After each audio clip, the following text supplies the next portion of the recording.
പ്രധാനമന്ത്രി Narendra Modi drone pilot എന്ന് വിശേഷിപ്പിച്ച കുഴൂർ സ്വദേശിനിയായ സുധ ഇനി ഡ്രോണുമായി കൃഷിയിടത്തിലേക്ക് ഇറങ്ങും. കേന്ദ്ര സർക്കാർ പദ്ധതിയിലൂടെ പരിശീലനം നേടി ലൈസൻസ് സ്വന്തമാക്കിയാണ് ഈ 50-കാരി കൃഷി ആവശ്യത്തിനായി ഡ്രോൺ പറത്താൻ ഒരുങ്ങുന്നത്. കുഴൂർ പഞ്ചായത്ത് അംഗം എരവത്തൂർ മാങ്ങാക്കുഴി വീട്ടിൽ ദേവദാസിന്റെ ഭാര്യ സുധയാണ് മഹാരാഷ്ട്രയിലെ ജൽഗാവിൽ നടന്ന ലാക്പതി പരിപാടിയിൽ പ്രധാനമന്ത്രിയുടെ ഡ്രോൺ പൈലറ്റ് എന്ന വിശേഷണത്തിന് അർഹയായത്.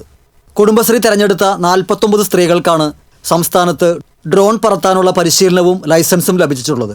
അതിൽ സുധ മാത്രമാണ് ഡ്രോൺ സംവിധാനത്തെക്കുറിച്ച് പ്രധാനമന്ത്രിയുമായി സംസാരിച്ചത്. ചെന്നൈ മഹാബലിപുരം അഗ്നി കോളേജ് ഓഫ് ടെക്നോളജിയിൽ 7 ദിവസത്തെ പരിശീലനം പൂർത്തിയാക്കിയാണ് മാർച്ച് മാസത്തിൽ സുധ ലൈസൻസ് നേടിയത്. കേന്ദ്ര സർക്കാരിൻ്റെ നമോ ദീദി ഡ്രോൺ യോജന പദ്ധതിയുടെ ഭാഗമായാണ് ഡ്രോൺസ് ഫോർ വനിതാ സ്വയം സഹായ സംഘം എന്ന പേരിൽ ഗരുഡ എയ്റോസ്പേസ് പരിശീലനം നൽകിയത്. തിയറി, കമ്പ്യൂട്ടർ ഉപയോഗിച്ച് ട്രാൻസ്മിറ്റർ പ്രവർത്തിപ്പിക്കൽ എന്നിവയ്ക്ക് ശേഷം ഡ്രോൺ പറപ്പിക്കലും നിയന്ത്രിക്കലും എന്നിങ്ങനെയായിരുന്നു പരിശീലന പരിപാടി.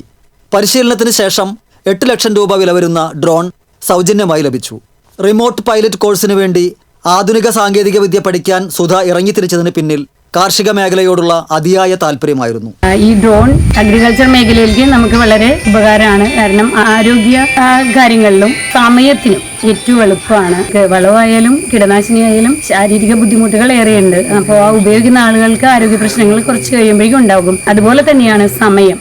ഈ ഒരു ഡ്രോൺ വെച്ച് 1 ഏക്കറൊക്കെ ചെയ്യാൻ നമുക്ക് മിനിറ്റുകളുടെ ഇത് വരുന്നുള്ളൂ. അതുകൊണ്ട് എന്തായാലും ഈ ഒരു സാങ്കേതിക വിദ്യ എല്ലാവർക്കും ഗുണപ്രദമാണ്. 2011 മുതൽ പ്രകൃതി അയൽക്കൂട്ടത്തിൽ അംഗമാണ് സുധ.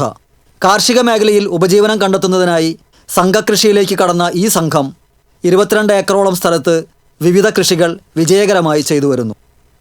TCV news, Mala.